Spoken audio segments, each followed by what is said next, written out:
Shalom. Shalom. Hari ini kita akan belajar tentang doa yang mengubah hati, kota, dan bangsa. Jadi doa itu yang pertama yang akan diubah hatinya itu adalah orang yang berdoa. Yang kedua adalah sesuatu yang didoakan. Kalau saudara berdoa buat bangsa, buat kota, buat keluarga, ya, kita akan menantikan yang namanya kairosnya Tuhan. Ya. Makanya kita buka dulu di dalam Yeremia 29 ayat yang ke-7. Di situ dikatakan begini: usahakanlah kesejahteraan kota, kemana kamu aku buang, dan berdoalah untuk kota itu kepada Tuhan, sebab kesejahteraannya adalah kesejahteraanmu. Jadi saudara, Tuhan memberikan pesan kepada orang-orang Israel yang waktu itu berada di dalam pembuangan, ya, supaya mereka mengusahakan kesejahteraan kota dan berdoa. Ada usaha dan berdoa. Berdoa buat kota itu, berdoa buat bangsa itu. Karena di sini dikatakan berdoalah untuk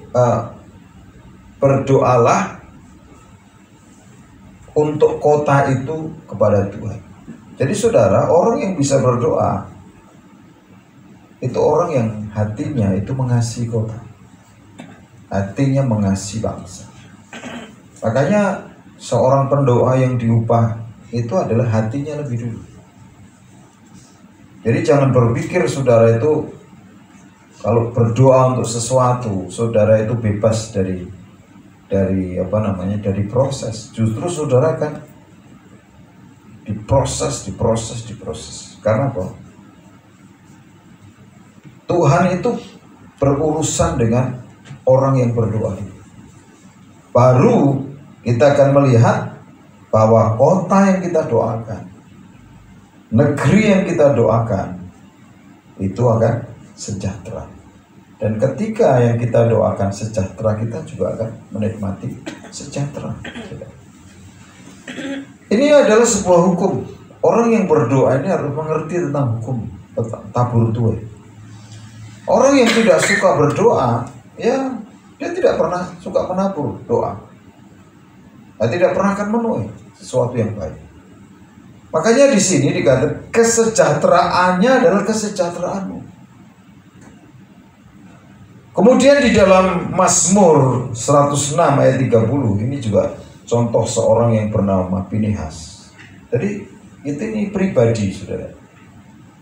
Dikatakan tetapi Pinehas berdiri dan menjalankan hukum, maka berhentilah tulah itu. Jadi Tuhan melihat pendoa, orang yang berdoa, orang yang mau berdiri di antara. Bukan yang pertama kali melihat yang didoakan. Makanya saudara mulai lihat diri saudara sendiri, bagaimana sikap hati saudara, bagaimana cara berpikir saudara, supaya ketika saudara berdiri dan berdoa, itu memberi dampak. Karena di dalam terjemahan yang berbeda dikatakan bahwa Pinehas itu menghukum orang yang bersalah. Ketika dia itu menjalankan hukum, menghukum orang yang bersalah, maka tulah itu berhenti. Karena tulah ini, bencana itu seringkali karena dampak dari hati manusia yang berdosa. Makanya ketika orang yang berdosa itu bertobat, maka tulah berhenti, saudara. Maka jangan berpikir Tuhan itu gak ada urusan dengan saudara. Kalau saudara udah mulai sebagai pendoa, sebagai pelayan Tuhan, saudara akan dihajar dulu, ya, sampai saudara bisa berespon benar, bisa berpikir benar, bisa berdoa dengan benar, tidak salah paham, sehingga doa-doa kita itu memberi dampak. Jadi saudara mulai berdoa, ya contohnya berdoa untuk apa? Hujan, ya kan? Kalau saudara berdoa tidak ada dampaknya, saudara minta hujan berhenti tidak ada dampaknya, berarti yang masalah bukan masalah hujannya, masalahnya ada di saudara. Karena apa? Orang yang berdoa, Yakobus berkata, orang ya yang Tuhan ini orang yang benar, ya. Besar kuasanya doa orang yang benar. Jadi yang paling penting orang yang benar. Pinehas ini orang benar. Memang muda tapi benar. Sehingga ketika dia berdiri, dia berdoa, ya tulah itu berhenti, saudara. Kata menjalankan hukum itu bukan hanya berdiri, tetapi bertindak. Orang yang berdoa itu bertindak. Makanya seringkali menjalani kota ke kota, menjalani pulau ke pulau. Kenapa? Saya itu tindakan dalam doa. Jadi ada namanya doling, doa keliling, ya. Makanya saya seringkali ke luar kota, ya. Saya mendatangi kota-kota itu, saya berdoa. Saya doa. Kenapa? Harus bertindak supaya tulah itu berhenti. Makanya saudara, kita perlu memahami prinsip dalam berdoa. Ini poin yang pertama. Jadi kalau orang nggak ngerti prinsip dalam doa, makanya benar doanya nggak akan ada dampaknya. Jadi kita harus mengetahui bahwa doa akan membawa kuasa untuk mengubah hati kita. Hati orang yang berdoa maupun sesuatu yang didoakan. Baik itu kota maupun bangsa. Ini. Jadi yang pertama-tama adalah apa? Orang yang berdoa. Doa itu punya kuasa untuk mengubah hati orang yang berdoa. Makanya kalau ada pendoa hatinya masih keras, hatinya masih kotor, ini saudara, berarti perlu dicek, saudara. Benarkah dia ini mau sungguh-sungguh jadi seorang yang berdoa? Kalau dia sungguh-sungguh berdoa, pasti yang diproses itu dirinya yang pertama kali. Baru akan melihat apa yang didoakan. Maka dari itu kita harus memahami yang pertama pentingnya kehidupan doa.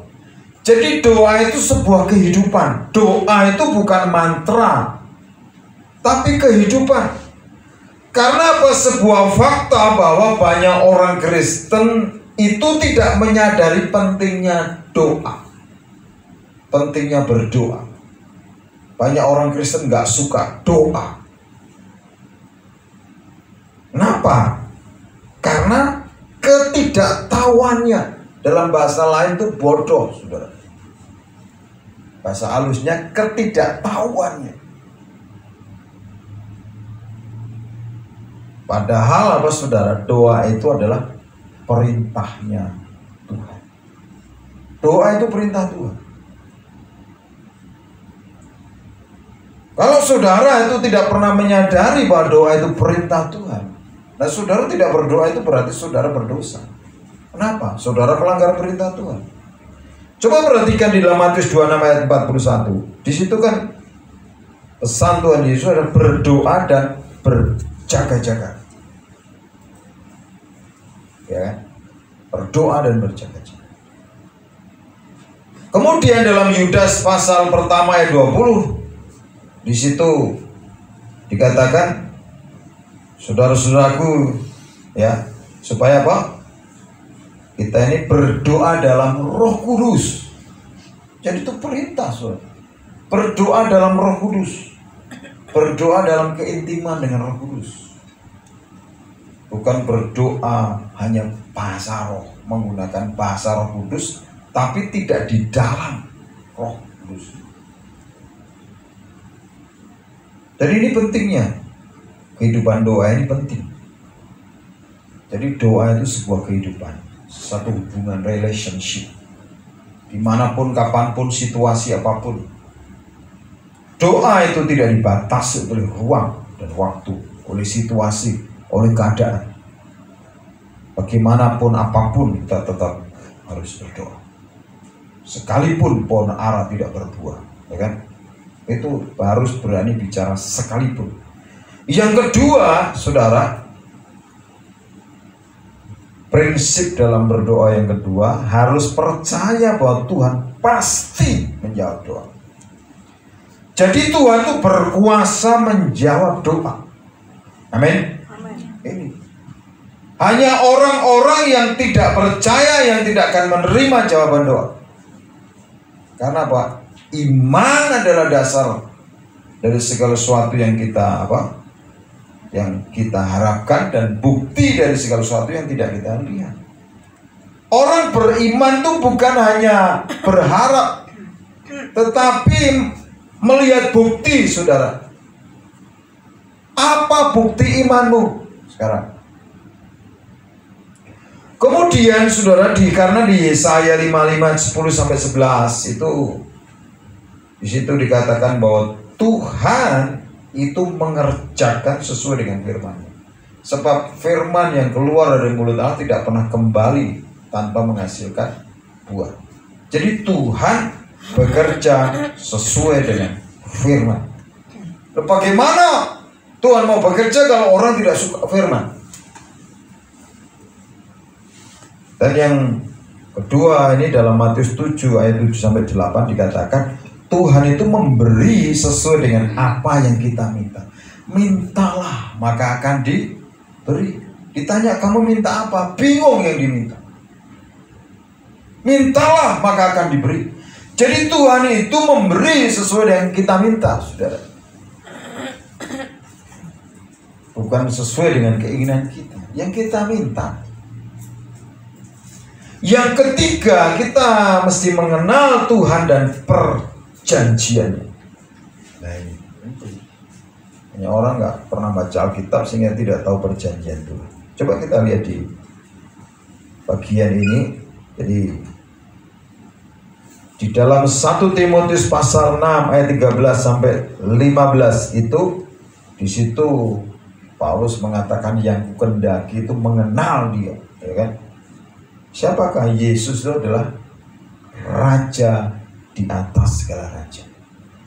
Yesus itu siapa? Tuhan di atas segala Tuhan. Jadi pengenalan akan Tuhan itu akan mempengaruhi doa kita. Makanya saya bisa ngerti orang itu kenal Tuhan atau enggak dari mana? Dari doanya. Kalau orang doanya nggak benar, berarti ini nggak kenal sama Tuhan. Ya. Ada orang doa itu cuma ngeluh terus. Oh Tuhan, oh Tuhan, oh Tuhan. Ngapain? Gitu sih. Oh Tuhan, cap saudara ya. Nah saudara, kita harus mengenal siapakah Tuhan kita. Dia Raja di atas segala raja, Dia Tuhan atas segala Tuhan. Kalau raja itu provider, menyediakan yang kuperlu. Dia menyediakan yang kuperlu, ya kan? Kalau Tuhan itu apa? Artinya Dia penguasa tunggal. Jadi kalau kita mengenal Dia sebagai Raja segala raja dan Tuhan, nah apa yang mustahil bagi Dia? Makanya pengenalan akan Tuhan itu penting sekali. Yang kedua saudara, kita mesti mengerti namanya hukumnya Tuhan. Jadi ngerti siapakah Tuhan, tapi juga harus ngerti hukum-hukumnya. Banyak orang berdoa nggak ngerti hukumnya. Jadi sama saudara, kita ini hidup ini di dunia itu juga harus mengerti hukum supaya tidak melanggar. Saudara tergesa-gesa, padahal ada hukum lampu merah, kuning, hijau. Saudara, pas merah lewat saja, saudara ketangkep. Loh, itu hukum. Jadi bukan semau-maunya sendiri, ada aturan yang mengatur dalam hidup. Makanya jangan kita hanya mengenal Tuhan, tapi juga mengenal hukum-hukumnya. Ya, Di Lukas 16 ayat yang ke-10 ya, di situ dikatakan apa? Orang yang setia dalam perkara kecil akan dipercaya perkara besar. Hal yang kecil saja tidak setia, bagaimana mau dipercaya perkara besar? Saya belajar setia dari kota ini, Tuhan bawa ke kota-kota lain, bawa ke provinsi-provinsi lain. Tuhan setia dengan satu kota, dipercaya satu provinsi. Ini saudara, setia dengan perkara kecil akan dipercaya perkara besar. Coba setia dengan apa yang Tuhan percayakan dalam hidupmu. Makanya saudara, setia itu membayar harga. Jadi kalau saudara nggak berani bayar harga, nehi ya saudara, orang India berkata, nehi saudara. Yang ketiga saudara, kita harus mengerti perjanjian-perjanjiannya. Kalau saudara buka di dalam Kejadian pasal yang ketiga ya, kita buka sama-sama. Kejadian pasal yang ketiga ayat yang ke berapa tadi? 14. Kejadian pasal ketiga ayat 14 sampai dengan 17. Ini perjanjian Eden namanya. Yang 14 kita lihat, saudara baca sendiri di situ. Perjanjiannya apa? Tuhan terhadap ular, saudara. Dikatakan karena engkau berbuat demikian, terkutuklah engkau di antara segala ternak dan di antara segala binatang hutan. Dengan perutmu lah engkau akan menjalan. Jadi pertama, kutuk atas ular itu dengan perut. Jadi kemana-mana yang jadi tumpuan adalah perutnya. Lah, banyak manusia itu kemana-mana yang jadi tumpuan adalah perutnya. Keluar rumah katanya cari isi perut. Ya. Ini yang namanya kutuk atas ular yang pertama. Yang kedua, dikatakan debu tanah lah akan kau makan seumur hidupmu. Ya. Dan dikatakan aku akan mengadakan permusuhan engkau dan perempuan ini antara keturunanmu dan keturunannya akan meremukkan kepalamu. Ya. Jadi apa saudara, makan debu tanah? Artinya apa? Seumur hidup itu iblis ini, ular itu, Tuhan ngomong kamu akan kalah. Banyak orang Kristen tidak ngerti perjanjian ini, sehingga hidupnya kalah melulu. Bukan setan yang kalah. Makanya di dalam ya 1 Petrus, betul ya 1 Petrus, Rasul Petrus berkata, lawanlah iblis, maka dia akan lari daripada. Jadi harus dilawan. Rasul Petrus mengerti bahwa dia itu kalah destininya. Ngerti perjanjian ini, saudara. Jadi kalau kita ngerti bahwa iblis itu ujung-ujungnya kalah, ya kita harus lawan. Jangan kita yang ngalah, saudara. Dan yang kedua adalah apa? Kutuk atas kaum Hawa atau kepada perempuan. Susah payahmu waktu mengandung akan kubuang buat sangat banyak. Jadi ada kutuk kaum Hawa. Dengan kesakitan kau akan melahirkan anakmu. Jadi ini kutuk kaum Hawa itu waktu mengandung dan melahirkan. Jadi pentingnya memahami perjanjian ini. Jadi hai para wanita, engkau harus bebas dari kutuk kaum Hawa. Supaya waktu hamil ya, melahirkan itu tidak seperti apa yang ditulis ini, dengan kesakitan.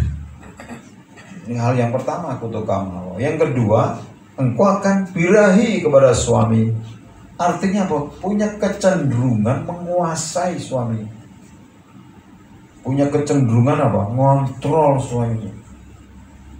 Sampai di mana? Suami bilang OTW.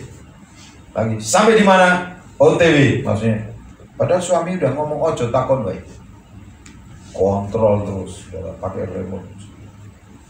Ini kecenderungan, dosa kecenderungan.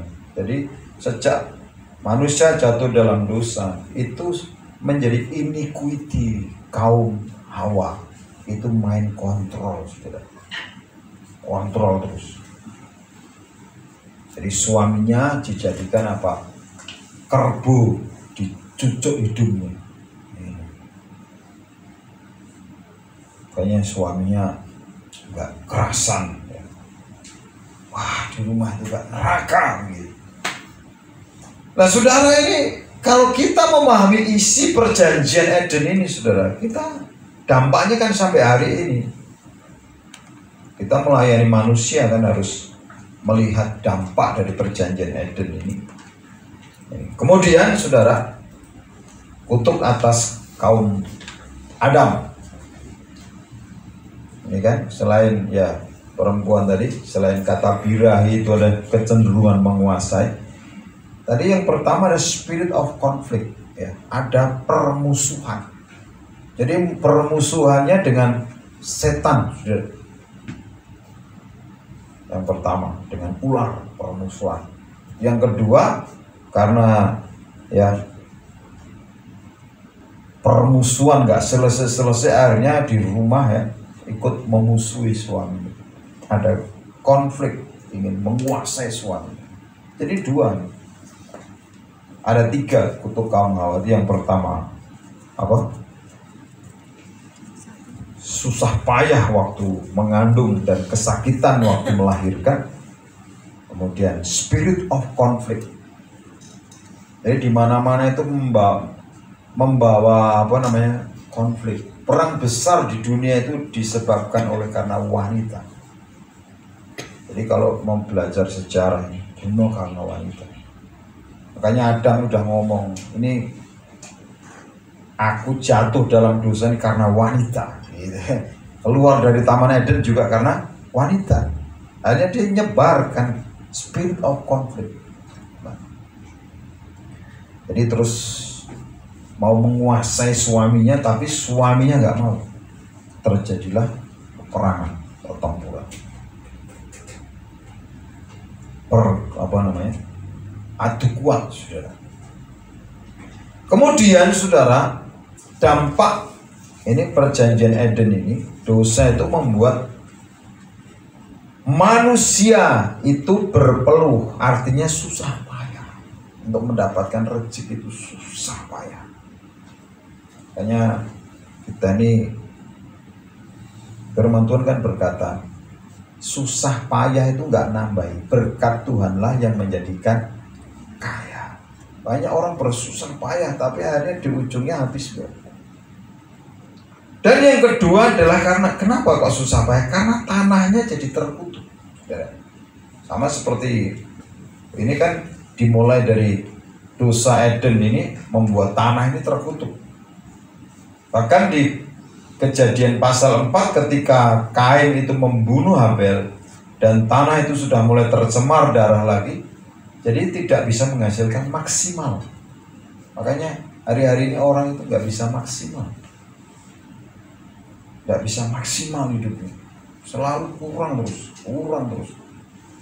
Ini saudara. Jadi kita mesti memahami yang namanya isi perjanjian. Jangan disepelekan, saudara. Makanya pahami isi perjanjian. Jadi mengenal Tuhan dan perjanjian. Yang keempat, mengetahui apa tujuan saudara berdoa. Jadi berdoa bukan untuk gagah-gagahan, tapi yang pertama untuk kemuliaan Tuhan. Yang kedua untuk membawa orang dan diri kita itu lebih dekat kepada Tuhan. Jadi tujuan doa itu adalah membawa diri kita dan orang lain pada Tuhan. Jadi orang yang berdoa itu, doa itu tidak pernah akan menjauhkan seseorang dari Tuhan. Makanya kalau orang lama-lama jauh ya dari ibadah, saya percaya itu jarang berdoa, saudara. Karena apa? Orang yang suka berdoa itu membawa dia dekat kepada Tuhan. Kalau orang dekat kepada Tuhan, membawa dia juga mengasihi jiwa-jiwa. Makanya yang ketiga, tujuan dari doa itu untuk menyelamatkan jiwa-jiwa. Jadi kalau kita ini dekat dengan Tuhan, kita pasti akan mengasihi. Amin. Nah ini saudara, berdoa itu tanda saudara itu rindu dan haus lapar akan. Tanda saudara ingin diubah hidup saudara, hati saudara. Itu tanda bahwa saudara ingin apa? Membebaskan kota dan bangsa, membebaskan orang-orang yang terikat terbelenggu melalui doa. Orang bermisi itu dimulai dari kehidupan doanya, saudara. Saya mau kemana-mana sekarang sudah terbuka, saudara. Kenapa? Saya mulai dari kehidupan doa saya. Jadi mulailah. Saya tidak pernah memberikan contoh yang susah-susah. Doa. Ambil waktu berdoa secara khusus. Saya juga dulu ngalami kan, saudara. Wah, berdoa, kepingin mendoakan ke Sumatera. Saya berdoa lagi. Oke, Israel berdoa di situ. Karena Tuhan itu ingin kita maksimal. Dimulai dari apa? Di Yerusalem. Seluruh Yehuda, seluruh Yudea, Samaria, bahkan sampai ke ujung bumi. Yudea itu banyak kota-kota. Samaria itu kota bagian yang lain, orang-orang Ismail, ya. Orang-orang, dan sampai ke ujung bumi. Dari mana? Dari berdoa. Karena Tuhan itu sudah janji. Inilah perjanjian. Kamu akan menerima kuasa untuk menginjakkan kakimu di Yerusalem, Yudea, seluruh Yudea, Samaria, dan ujung. Kamu akan menjadi saksiku ya kan? Jadi dimulai dari tempat, saudara. Tuhan akan membawa kaki kita sampai ke ujung. Banyak orang berpikir duit dulu, enggak, Tuhan ngomong doa dulu. Banyak orang itu nggak mau doa dulu, lututnya dipakai, mulutnya dipakai, ya lutut dan mulut kan. Kemudian saudara, yang kedua, doa yang mengubah hati, kota dan bangsa itu doa yang gimana? Tadi kan yang pertama, Romawi pertama, kita harus memahami prinsip dalam berdoa. Yang pertama, pentingnya kehidupan doa. Doa itu sebuah kehidupan. Yang kedua, percaya bahwa Tuhan pasti, bukan semoga, menjawab doa. Yang ketiga, mengenal Tuhan dan perjanjiannya. Kenali Tuhan, hukumnya apa, perjanjiannya. Orang gak setia dengan perkara kecil, gak mungkin dipercaya perkara besar. Ya. Kemudian yang keempat, mengetahui apa sih tujuan berdoa. Jadi jangan salah, tujuan berdoa itu untuk kemuliaan Tuhan, untuk membawa diri kita dan orang lain mendekat kepada Tuhan, dan untuk apa? Menyelamatkan jiwa-jiwa. Romawi yang kedua, doa yang mengubah kota dan bangsa itu doa yang gimana? Yang pertama adalah doa dalam nama Yesus. Jadi kita ini berdoa harus diakhiri dalam nama Yesus. Dalam nama Yesus. Setan pergi, dia pergi, saudara. Jadi kalau kita berdoa dalam nama Yesus, saudara, hati kita dirubah. Nanti kita akan melihat perubahan kota dan akan melihat perubahan bangsa. Saya step by step, saudara. Doa diri sendiri, kemudian kota, kemudian provinsi, kemudian bangsa. Yang pertama, berdoa dalam nama Yesus itu adalah berdoa selaras dengan pikiran Kristus. Yang B, berdoa dengan menggunakan hak untuk menggunakan namanya. Jadi berdoa dalam nama Yesus itu menggunakan hak, karena kita ini adalah anak, harus menggunakan nama bapaknya. Gitu. Jadi ini harus dipahami betul. Maka seringkali kenapa banyak orang ini tidak bisa mengakses, ya, bagaimana caranya mengakses sesuatu yang tadinya terkunci, membuka pintu-pintu yang tertutup. Contoh ya, di Kisah Rasul itu 2 ayat 38 atau 3 ayat 67, kan Rasul Petrus berkata, demi nama Yesus orang Nazaret, berjalanlah. Orang lumpuh itu apa? Berjalan.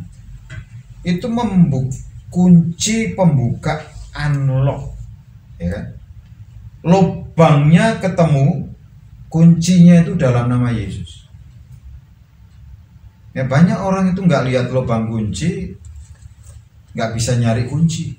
Loh, bagaimana nggak terpenjara seumur hidupnya? Ini.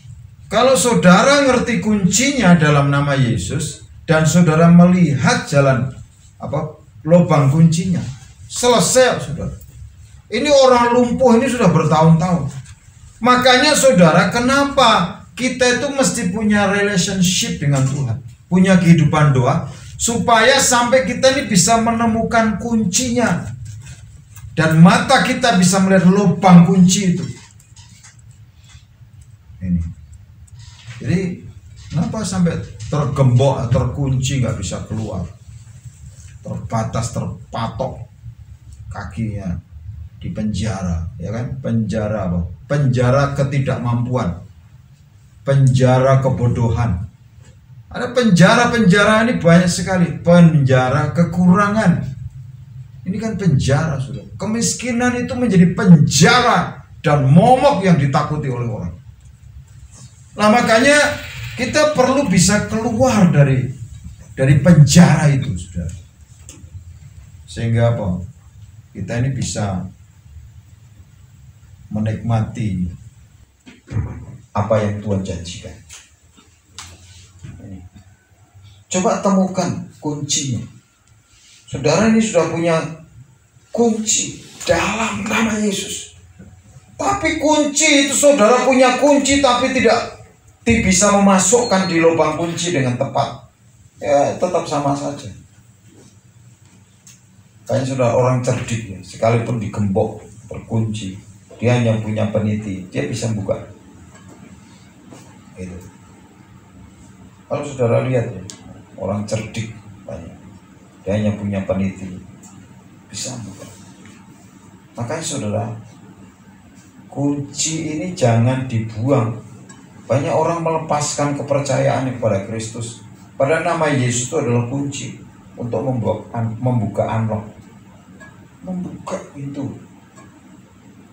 Kenapa saudara? Kita harus punya waktu untuk berdiam diri, merenungkan, menenangkan hati. Kenapa? Supaya melihat lubang kunci. Masalah ini cara menyelesaikannya gimana? Jangan kita ini terpenjara dengan kebodohan kita, terpenjara dengan apa? Cara berpikir kita yang lama, yang kuno. Kayaknya penting sekali kita menemukan ini, ya. Jadi berdoa dalam nama Yesus itu berdoa dengan menggunakan hak menggunakan namanya. Dalam nama Yesus, setan pergi, gitu, pergi. Ya. Jadi coba kenali Tuhan, temukan kebenaran. Ya.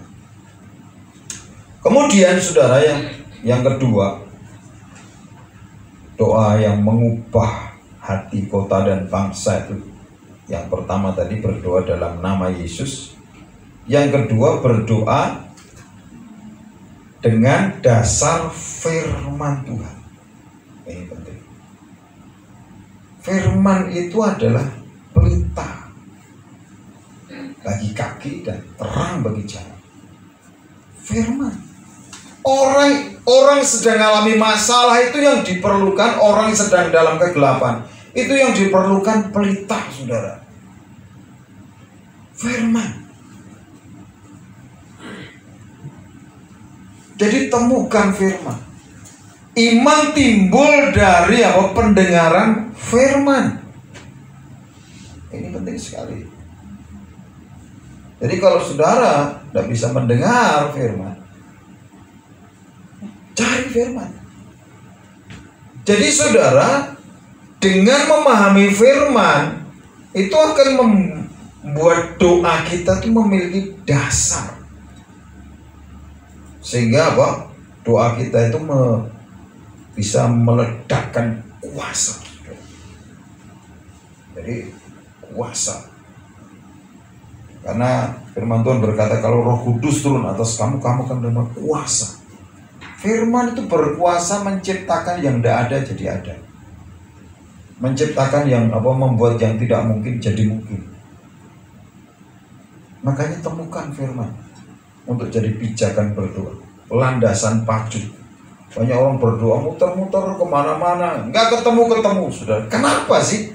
Kan nggak menemukan landasan pacunya. Itu kayak pesawat yang muter-muter nggak menemukan bandara, saudara. Lalu bagaimana daerah itu akan maju? Makanya saudara, kalau saudara ingin maju hidup saudara, saudara harus membangun landasan pacu, yaitu firman. Berdoa dengan firman itu landasan pacu atau bandara atau landasan bisa untuk bisa take off. Nggak kemana-mana akhirnya orang. Ku ingin tetap di sini terus. Kenapa? Nggak ada landasan pacu. Makanya kan pemerintah mencanangkan membuka bandara-bandara, membuka akses kota dengan cepat lewat tol. Ini Jogja Bawen tol, nanti Magelang gampang, kemana-mana dekat Magelang. Kenapa? Kita kalau mau ke tol 1 jam dari sini, tapi nanti kalau sudah dihubungkan Bawen Jogja, kita paling berapa menit saja. Sehingga mau ke Jakarta, mau ke Bandung gampang. Kita ini harus mengerti, saudara. Firman itu landasan pacu ya untuk membuka akses. Ada pijakan. Makanya pentingnya kita itu dalam doa itu punya pijakan. Pijakannya apa? Apa yang keluar dari mulut Allah itu tidak pernah kembali dengan sia-sia. Itu yang harus dipegang. Tidak pernah tanpa menghasilkan buah. Jadi itu pijakannya. Hanya orang senang hidup dengan jerih payah. Mari saudara temukan firman, supaya firman itu jadi landasan pacu atau beachhead. Beachhead itu artinya apa? Sebuah pijakan, pulau pijakan. Kayak Belanda ini di Indonesia ini kan punya pijakan-pijakan. Termasuk Magelang ini kan jadi pijakan bagi Belanda untuk membangun basis militer, saudara. Itu pijakan. Hanya orang berdoa nggak ada pijakannya, ngambang kemana-mana kayak tawon itu. Ini saudara, temukan firman, nanti akan kuat, memiliki daya dorong yang kuat untuk doa saudara. Yang kedua, kenapa? Karena firman Tuhan itu akan memberikan pengetahuan ke dalam doa kita.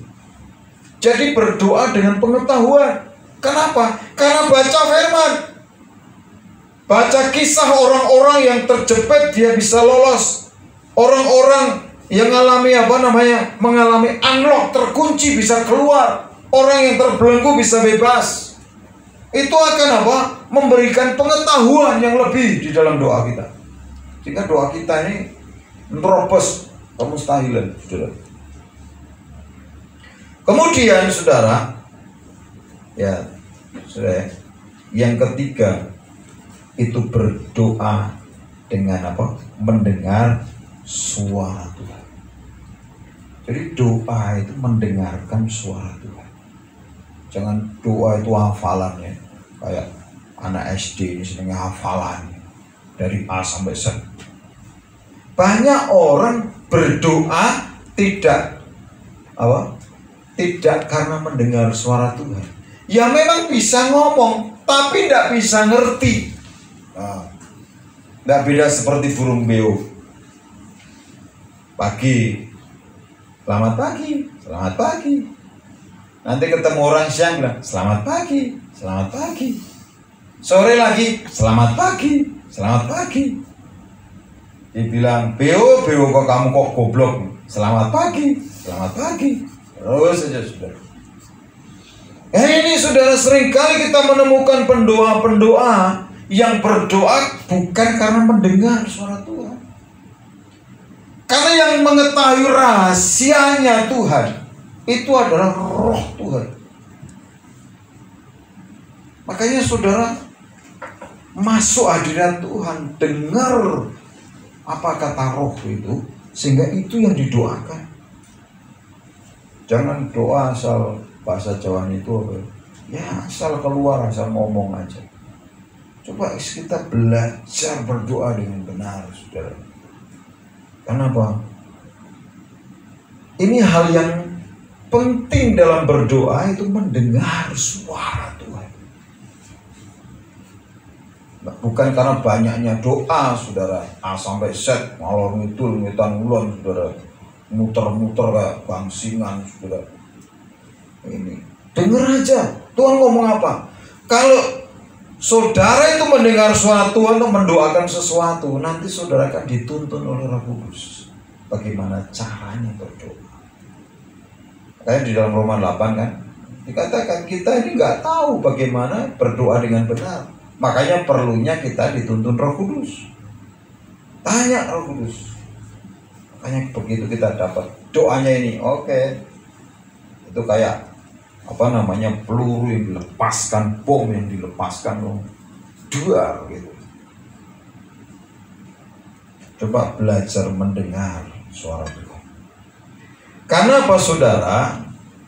Ya dikatakan hal penting dalam berdoa mendengarkan suara Tuhan, sehingga apa yang kita doakan berdasarkan apa yang kita dengar dari Tuhan, bukan berdasarkan apa yang kita hafalkan.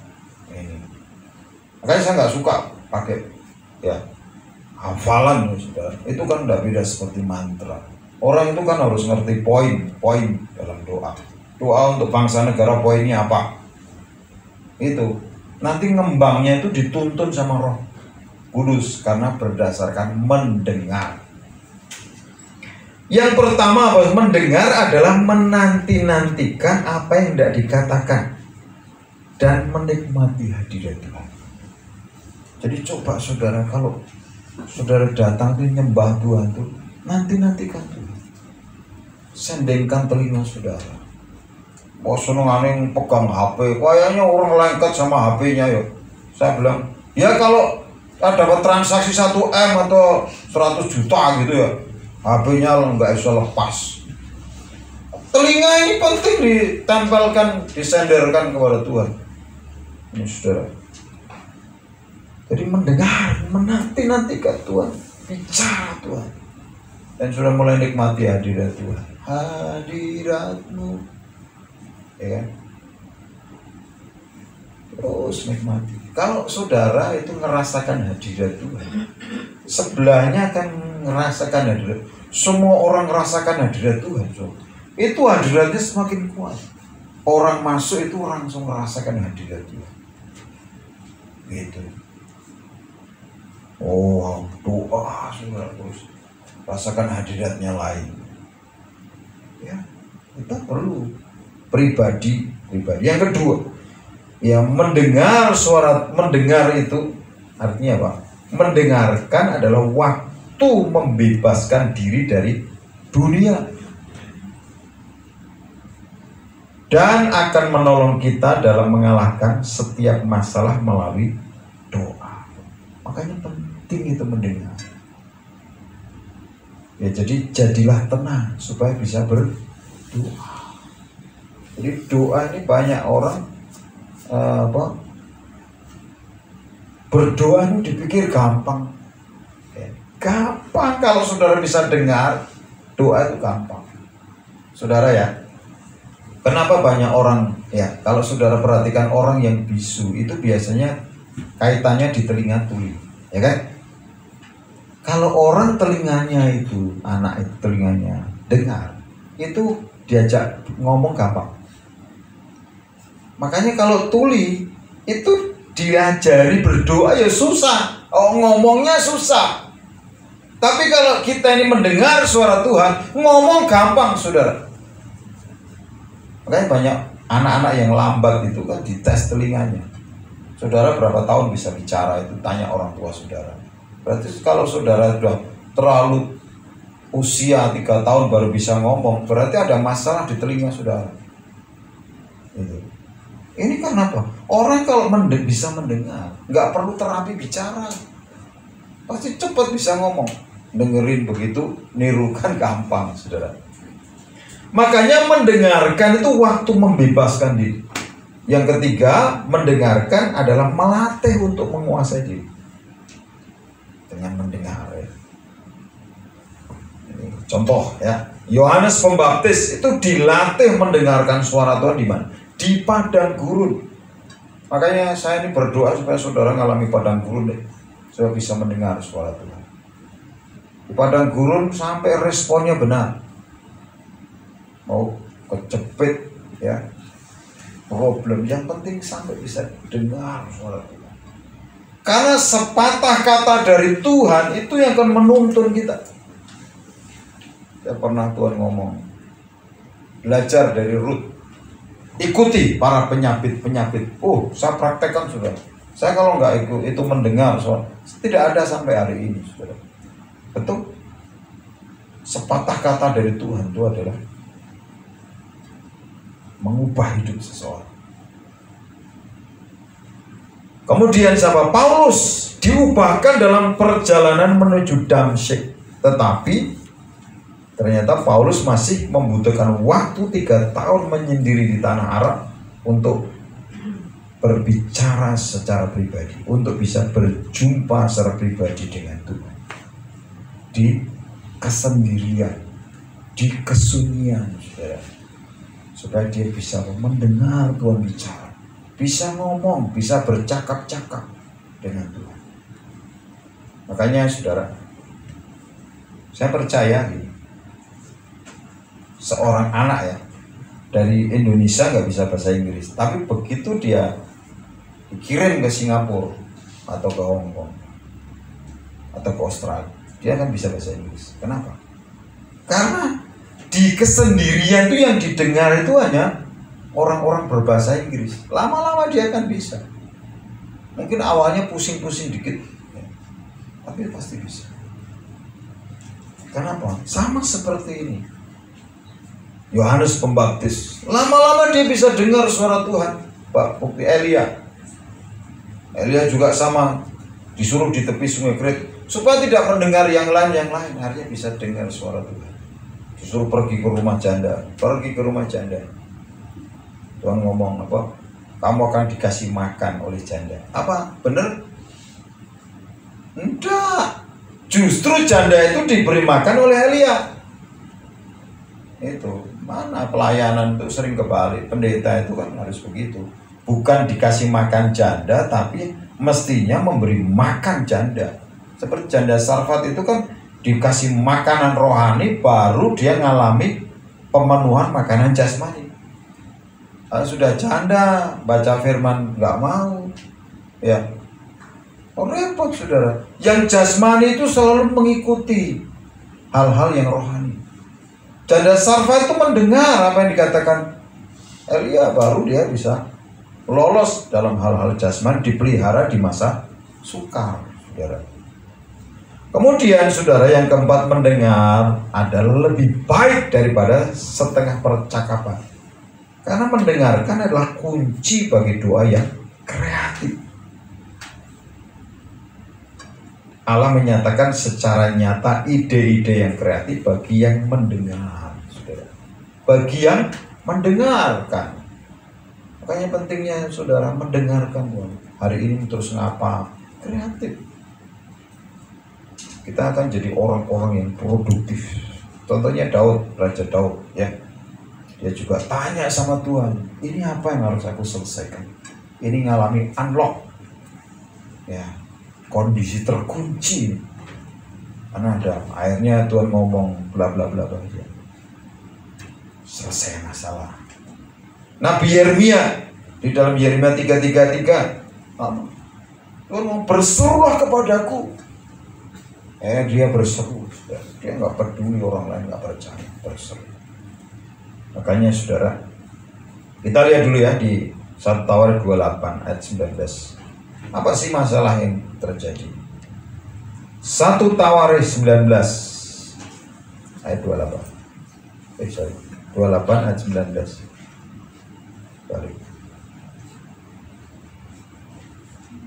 Ya.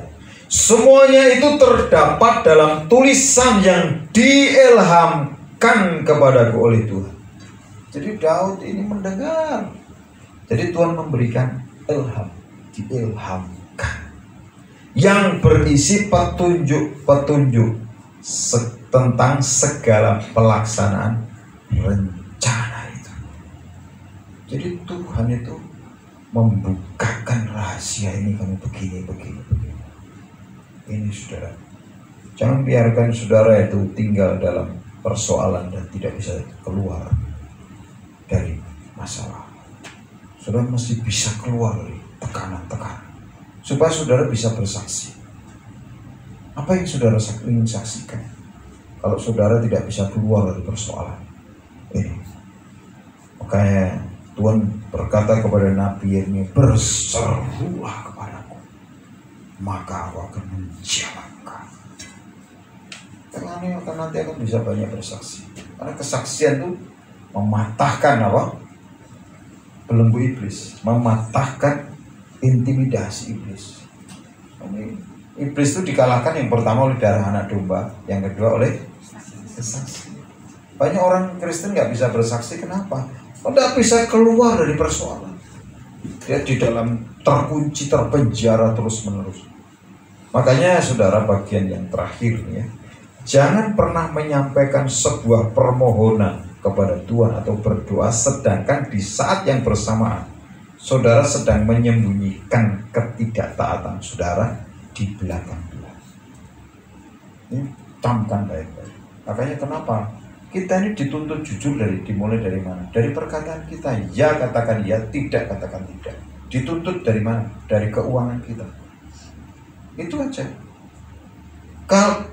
Kalau kita memohon kepada Tuhan sedangkan di saat bersamaan kita itu menyembunyikan ketidaktaatan, bocah itu saudara namanya. Percuma saudara berdoa. Coba camkan baik-baik bagian terakhir. Kalau saudara ingin, kalau ya katakan ya, tidak katakan tidak. Kalau saudara, makanya kan persepuluhan itu kan cara nguji kejujuran kita saudara dengan Tuhan. Tadi Pinehas itu apa? Kata menjalankan hukum ya. Ini bagian terakhir sudah. Mazmur 106 ayat 30. Ini penting sekali. Ini dalam bahasa lain itu lebih tajam. Mazmur berapa? 100. Nah, ayat 30. Ya. Dalam terjemahan lain saudara. Ya.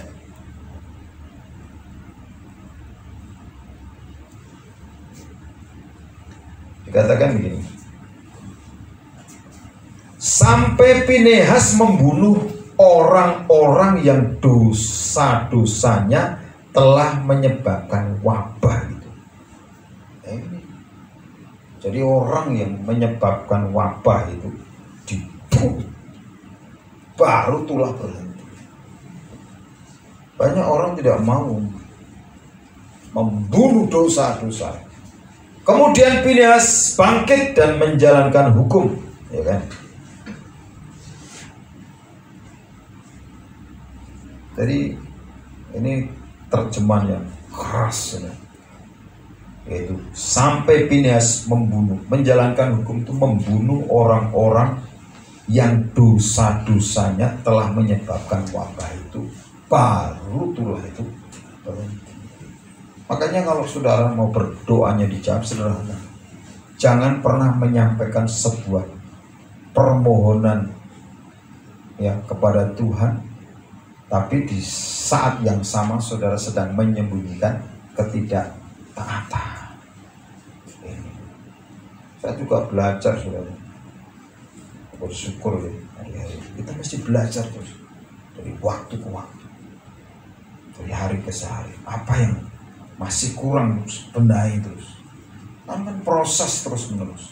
Hidup ini adalah proses. Mari kita bangkit berdiri, kita berdoa. Karena doa itu akan yang pertama-tama yang akan diubah dari diri saudara dan saya. Baru apa yang kita doakan itu akan digenapi. Haleluya. Bapak, terima kasih buat malam ini. Buat kami mengerti dan tidak menjadi salah paham dengan Tuhan. Ampuni semua dosa-dosa kami, bersihkan kami dari segala kedegilan hati kami, kekerasan hati kami, dari pemberontakan-pemberontakan kami, sehingga kami tertutup untuk tidak mengenal Engkau dengan benar. Bahkan hukum-hukum-Mu tertutup di mata kami, bahkan kami sampai tidak mengenal perjanjian-perjanjian. Tapi biarlah malam ini menjadi malam pertobatan buat kami, untuk mengawali sesuatu yang baru bersama Tuhan. Hidup bergaul karib dengan Tuhan. Karena kami percaya tangan Tuhan tidak kurang panjang untuk menolong kami, dan telinga Tuhan tidak kurang tajam untuk mendengar seruan doa kami. Tapi yang menjadi penghalang antara kami dengan Engkau adalah dosa kami, Tuhan. Terima kasih, Tuhan. Haleluya. Ora wasyabatakaya. Kalau saudara menabur doa, saudara akan menuai sesuatu seperti yang saudara doakan. Saudara menabur kasih, bahkan menuai kasih dari Allah. Saudara menabur ketaatan, maka saudara akan menerima jawaban ketika saudara berseru. Haleluya. Hidup adalah pilihan. Pilihan saudara itu yang akan menentukan jalan hidup saudara. Benar atau salah pilihan saudara, saudara yang akan menikmati, bukan orang lain. Kita pilih dengan benar. Jadi orang yang mau berdoa, dan relakan saudara dibentuk melalui doa saudara. Dan kau akan melihat apa yang saudara doakan itu digenapi. Jangan berpikir kalau saudara berdoa, saudara akan melihat jawaban. Dan yang pertama-tama yang akan diproses adalah diri saudara. Maka relakan hatimu untuk dibentuk, dihajar, karena Tuhan mau mengajar jalan-jalannya kepada orang yang dekat kepadanya. Dia akan memberikan pengetahuan dan memperkayanya dengan hikmat, dengan akal budi, sehingga tahu apa yang harus dilakukannya. Tuhan, Engkau ajaib bagiku, tak ada yang tak mungkin bagimu. Kau yang telah berfirman dan semuanya jadi. Tuhan, Engkau ajaib bagiku. Katakan dengan iman.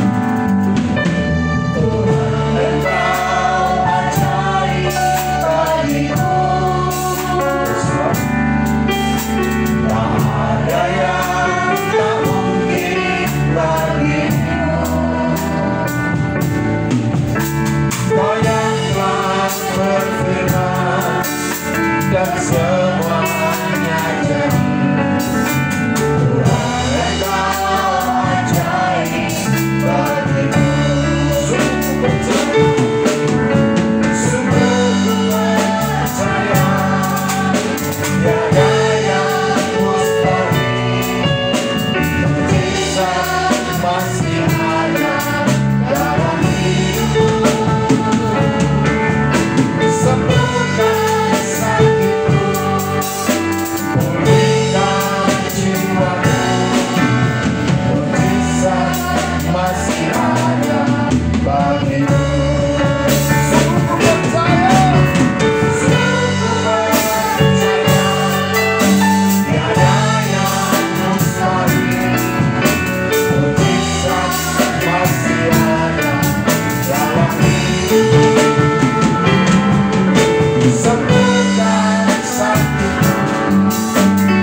kasih Tuhan. Terus bawa kami mengerti, kenal Engkau lebih baik dan lebih dalam, mengerti akan perjanjian-perjanjian dan mengerti akan hukum-hukum. Datang kerajaan-Mu, jadi kehendak-Mu di tempat ini seperti di surga, di kota ini seperti di surga, di negeri ini seperti di surga. Kami terus akan berdiri sebagai rumah doa atas segala bangsa, atas suku-suku bangsa, atas negeri kota kami, dan rumah mujizat. Apapun persoalan, itu menjadi pijakan bagi kami untuk mengalami mujizat-mujizat Tuhan, sehingga kami bisa bersaksi menceritakan kepada banyak orang.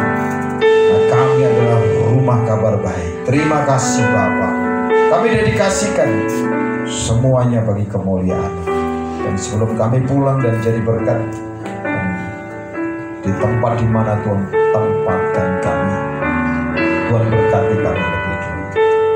Nah, kami percaya sebelum kami menaburkan, mempersembahkan korban, Tuhan berkati tangan-tangan kami, supaya tangan yang diberkati Tuhan, apa saja yang kami kerjakan itu berhasil.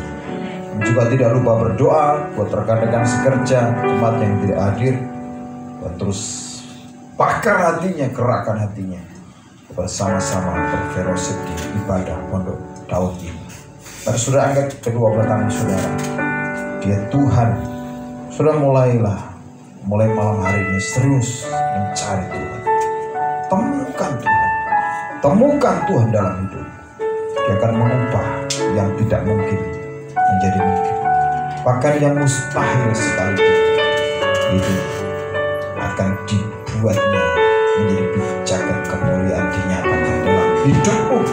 Maka sekarang terimalah berkat anugerah, damai sejahtera dan sukacita yang berlimpah-limpah dari Bapa di surga. Kasih sayang Tuhan Yesus Kristus, Dia telah buktikan dengan mencurahkan darahnya bagimu, supaya segala berkat yang dijanjikannya kepada Abraham, kepada Ishak dan Israel itu digenapkan dalam hidupmu, keluarga rumah tanggamu, usaha pekerjaan, studi kuliah pelayananmu, dan Tuhan membuatmu berhasil, berkelimpahan dan berkemenangan. Jangan seorang pun menjadi takut, khawatir atau gentar, tapi percayalah, Roh Kudus menyertai kita semua. Oleh malam hari ini akan sampai selama-lamanya, sampai Tuhan datang kembali menjemput kita semua masuk dalam kemuliaan yang kekal. Haleluya. Percaya diberkati, sama-sama kita berkata amin.